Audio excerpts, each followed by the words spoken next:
Yeni sağ 1945 sonrası dönemdeki devlet müdahalesine ve liberal ilerlemeci toplumsal değerlere karşı bir tür karşı devrim olarak ortaya çıkmıştı. Diğer bir ifadeyle yeni sağın ana amacı Keynesyen sosyal demokrasi anlayışıyla artan devlet müdahalesini azaltmak ve toplumsal çöküş ve otoritenin azalmasıyla ilgili artan endişelerin bir sonucuydu. Yeni sağ fikirlerin izlerini 1970'lerde daha da belirgin bir şekilde İngiltere ve Amerika Birleşik Devletleri'nde gördük. Daha sonra bu ülkelerde sırasıyla Thatcherizm ve Reaganizm olarak etkili bir biçimde uygulanacak ve çeşitli ülkelerde kendisine yer bulacaktı. Bununla birlikte yeni sağ genellikle neoliberalizm ve neomuhafazakarlık olarak kavramsallaştırılan iki farklı düşünce geleneğini bir araya getirmeye çalışsa da tam anlamıyla tutarlı ve sistematik bir felsefe oluşturmaz. Her ne kadar bu ikisi arasında siyasi ve ideolojik bir gerilim mevcut olsa da bunlar güçlü ama minimal devlet hedefini, yani Andrew Gamble'ın ifadesiyle özgür ekonomi ve güçlü devleti desteklemede aynı pozisyona gelebilirler. Gelin bu videoda yakın tarihimizi oldukça etkilemiş olan yeni sağı biraz anlamaya çalışalım ve bunu yaparken neoliberalizme ve neomuhafazakarlığa da küçük bir bakış atalım.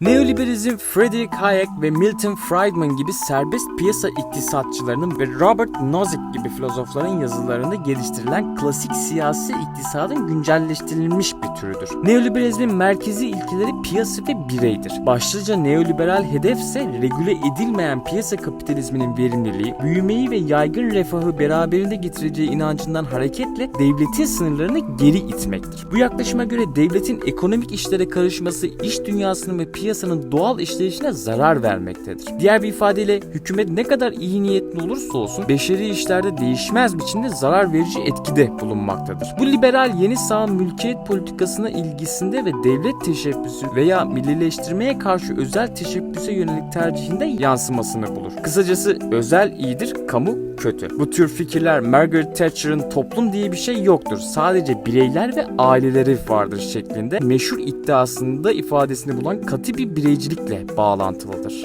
Dadı devlet bağımlılık kültürünün kaynağı ve piyasa ortamındaki tercih özgürlüğü olarak anlaşılan özgürlüğün tahripçisi olarak görülür. Onun yerine kendine yardıma, bireysel sorumluluğa ve girişimciliğe duyulan inanç konulur. Diğer bir ifadeyle dadı devlet terimi devletin bireylere aşırı müdahaleci bir şekilde davrandığını ve bu müdahalenin bağımlılık kültürünü teşvik ettiğini ifade eder. Yani devletin vatandaşlara çok fazla yardım ve koruma sağlaması onları kendi sorumluluklarından uzaklaştırabileceğine ve bağımlılık yaratabileceğine işaret edilir. Bu tür fikirlerin bazılarınca neoliberal küreselleşme olarak görülen küreselleşme süreciyle geliştiği de yaygın olarak düşünülmektedir. Dolayısıyla neoliberalizm başta da bahsettiğimiz gibi Keynesyen sosyal demokrasiye karşı bir tepki ve karşıtı olarak doğmuştu. Bu sosyal demokrasiden de bir önceki videoda bahsetmiştik.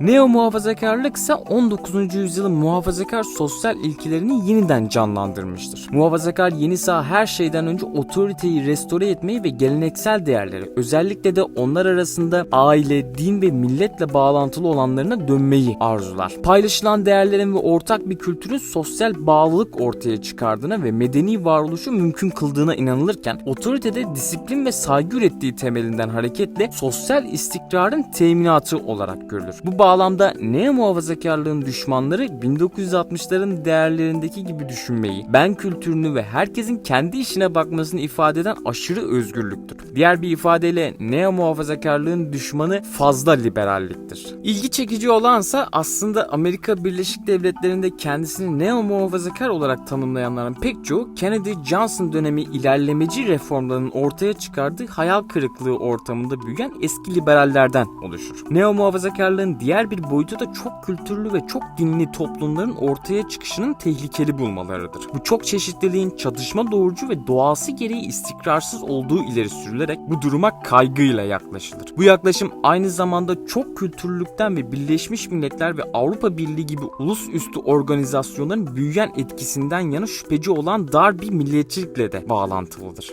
Bu videoda 1945 sonrası dönemdeki toplumsal ve siyasi değişimlere tepki olarak ortaya çıkan yeni sağdan bahsettik. Bununla birlikte yeni sağ genellikle neoliberalizm ve neo muhafazakarlık olarak kavramsallaştırılan iki farklı düşünce geleneğini bir araya getirmeye çalıştığı için neoliberalizmden ve neo muhafazakarlıktan da kısaca bahsettik. Yeni sağın yükselişi sosyal demokrasiye karşı bir itiraz olarak ortaya çıktığı ve belli yönlerden liberal değerlere de saldırdığını göz önünde bulundurursak bu siyasi akımı daha iyi anlamak için daha önceki videolarımızdan sosyal demokrasi nedir ve liberalizm nedir videolarına bakmak sizin için faydalı olabilir. Gelecek videolardan da haberdar olmak için kanala abone olmayı ve videoyu beğenmeyi unutmayın. Şimdilik bay bay.